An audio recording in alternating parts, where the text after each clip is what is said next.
Hola, bienvenidos al canal La Inteligencia Espiritual. Hemos comenzado el estudio de las bienaventuranzas. Para este estudio he realizado una revisión sistemática, sintetizando las evidencias disponibles en estudios primarios, Biblias en diferentes versiones, Biblias de estudio, diccionarios que me han permitido sintetizar y realizar los estudios bíblicos con la ayuda del Espíritu Santo que hace clara la verdad de la revelación escrita. El capítulo de hoy tiene como título Lágrimas de amor. Las lágrimas son lenguaje de santificación y de perdón cuando salen del corazón honrado y sincero. Las lágrimas son lenguaje de arrepentimiento y de amor para tener consolación. El sacrificio que te agrada es un espíritu quebrantado. Tú, oh Dios, no desprecias al corazón quebrantado y arrepentido. Salmo 51, 17.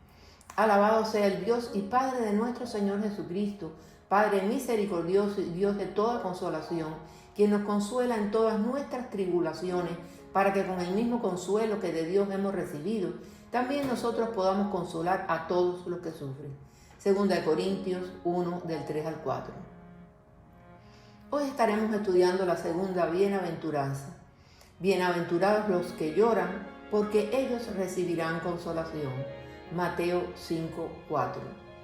Puede notarse contradictoria la idea de que son dichosos o bienaventurados los que lloran. Dicha, llanto, consuelo son conceptos que tal vez no armonizan con el significado en la cultura del mundo. Los caminos de Dios a menudo son demasiado altos y maravillosos para que los entendamos, pero puedes creer que aunque estés llorando y cuando no hayan motivos para tener esperanza, lo imposible para los hombres es posible para Dios. Lucas 18, 27. Cristo se refiere a la aflicción que produce el arrepentimiento.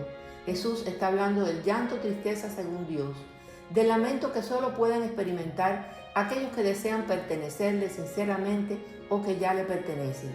¿No sería el llanto ansioso que nos acompaña cuando nuestros deseos egoístas y vanidosos no son alcanzados, o cuando nos sentimos frustrados porque a otros les va mejor y sentimos envidia? No es este el llanto. Es el llanto que se manifiesta cuando tenemos conciencia espiritual de que hemos pecado. Entonces nos arrepentimos y lloramos. Llorar es entristecerse y quebrantarse ante el pecado en el proceso de arrepentimiento. Hemos conversado de manera reiterada acerca del proceso de transformación espiritual que es necesario para vivir en Cristo, para renovar nuestro entendimiento por el Espíritu Santo y romper con los viejos esquemas mentales y perceptuales del mundo y tener la mente alineada a la de Cristo. En este proceso atravesamos pruebas, procesos necesarios, nos quebrantamos, lo cual significa humillar el corazón para hacerlo humilde, sumiso, manso y receptivo a la voluntad de Dios, y entonces podamos restaurarnos. Durante estos procesos nos arrepentimos, y la expresión del llanto asociado por lo general a la tristeza no es de por sí signo de debilidad, sino expresión sensible de un estado profundo de arrepentimiento. Llorar es entristecerse y quebrarse ante el pecado. Por tanto, generalmente el llanto y la tristeza están relacionados. Los que lloran no son necesariamente agraviados, sino los que experimentamos el arrepentimiento como cambio de comportamiento para no vivir en el pecado. Pablo habla de esta tristeza en su segunda carta a los Corintios. La tristeza que proviene de Dios produce el arrepentimiento que lleva a la salvación, de la cual no hay que arrepentirse, mientras que la tristeza del mundo produce la muerte. Segunda de Corintios 7, del 10 al 11. El resultado del llanto, según la palabra de Dios, es el consuelo. Ellos recibirán consolación. Por eso son bienaventurados. No es el llanto lo que bendice, sino el consuelo que Dios ofrece a quienes lloramos arrepentidos. Vengan a mí todos los que están cansados y cargados, y yo los haré descansar. Mateo 11, 28. El duelo por el pecado no es equivalente al arrepentimiento. Ciertamente es un elemento del arrepentimiento bíblico. Segunda de Corintios 7:10 dice: porque la tristeza que según Dios produce arrepentimiento para salvación, de que no hay que arrepentirse, pero la tristeza del mundo, como ya dijimos, produce muerte. La tristeza por el pecado no es la única prueba del verdadero arrepentimiento.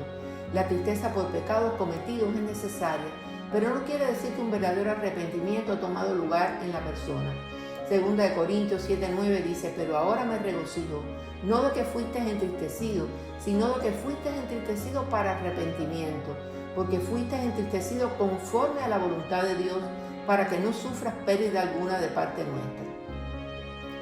En Romanos 12:15 encontramos una forma de expresar la gracia de Dios unos a otros.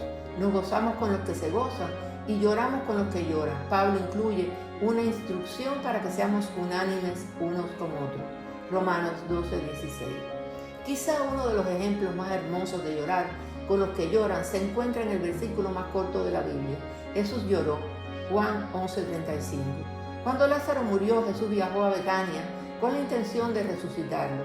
Teniendo en cuenta el conocimiento de Cristo, parecería que no había motivo para que se entristeciera.